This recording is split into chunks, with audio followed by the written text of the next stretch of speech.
What's going on, everybody? I'm Sasha Boss, and happy holidays, ladies and gentlemen. Today, I just got back from my local AMC, and I just gotta tell you, I saw a brand new movie called The Holdovers, which originally dropped around Thanksgiving time, and I happened to see it around the holidays because it's a Christmas movie, and also probably it might be a classic in my opinion. So, guys, this is my non-spoiler review for The Holdovers, a really nice memoir of a movie, if you will. So sit back, relax, and enjoy my non-spoiler review if you guys want to come and see this.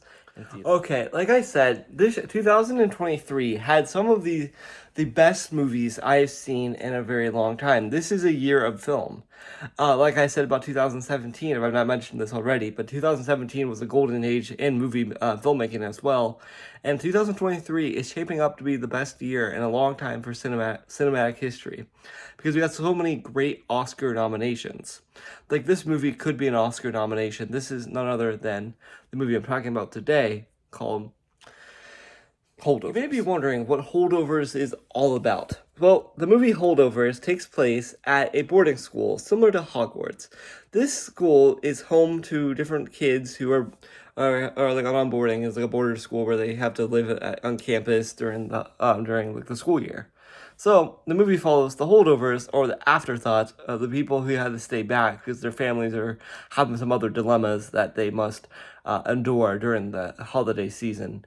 So this movie follows five of those kids, well, six of those kids, and all of them have all different quirks. And it follows the professor, which his name is Professor Walleye. Yes, like the fish, walleye.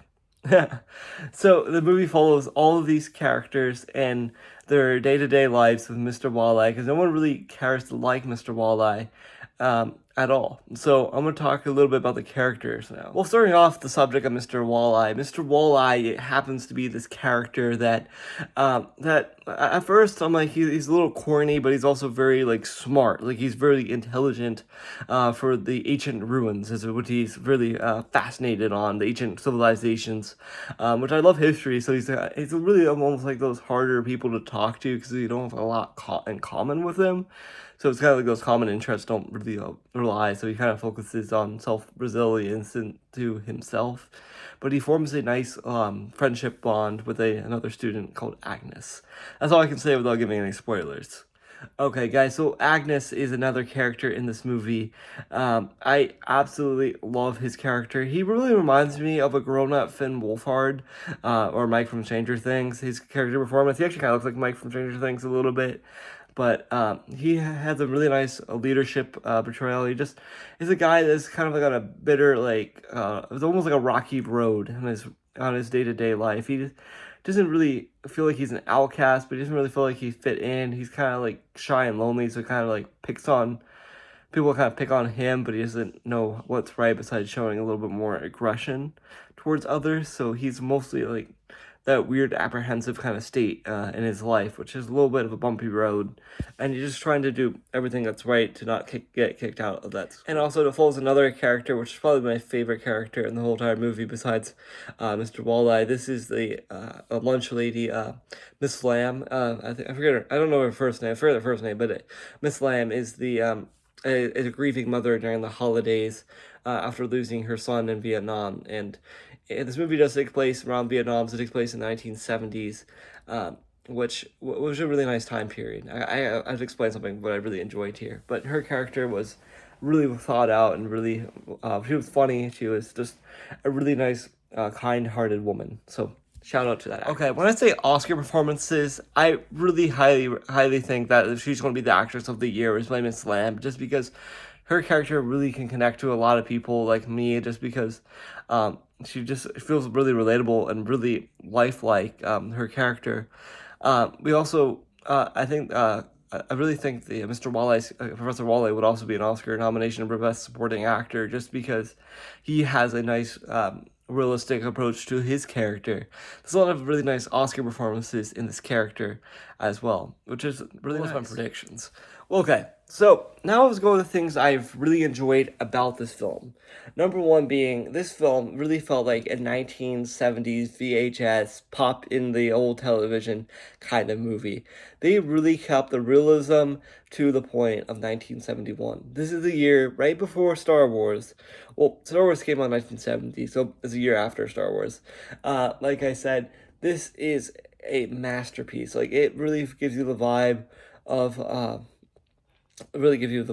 like you're watching a VHS tape of a classic holiday movie coming alive, and the colors, the visuals, the gradiness of this film, and the wardrobe just really describe how 1970s really felt and looked and like smelled and like almost like tasted. Because all the set and visuals are very practical, like a Steven Spielberg movie. Even though Steven Spielberg did not work on this movie, I can tell the director was inspired by him and his amazing visuals and almost like a Tom Hanks kind of picture, if you will. This is how the movie was kind of painted, which I just really appreciated.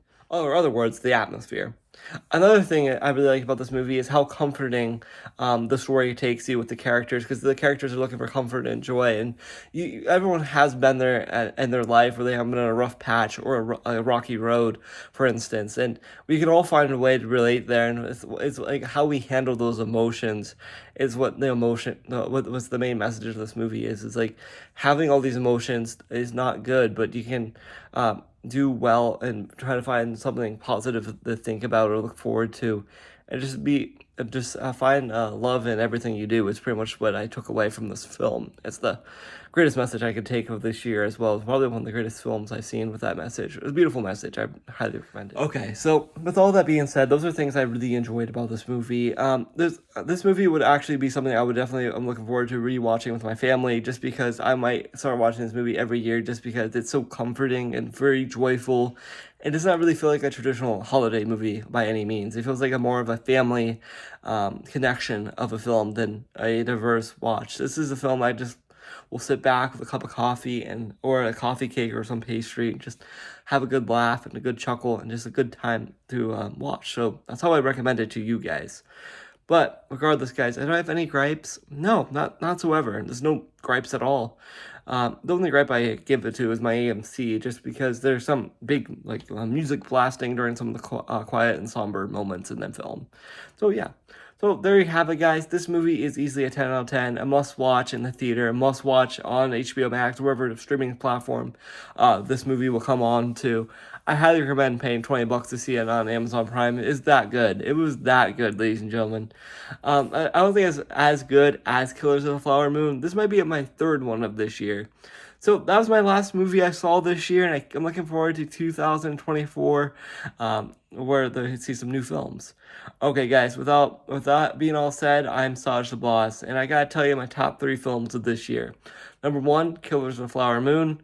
Number 2, Guardians of the Galaxy Volume 3, and then, I'm kidding, Spider-Man Across the Spider-Verse, and then I'm going to go with number 3 being this movie, The Holdovers. So thank you guys for watching. I see you guys later for more. See ya. Bye-bye.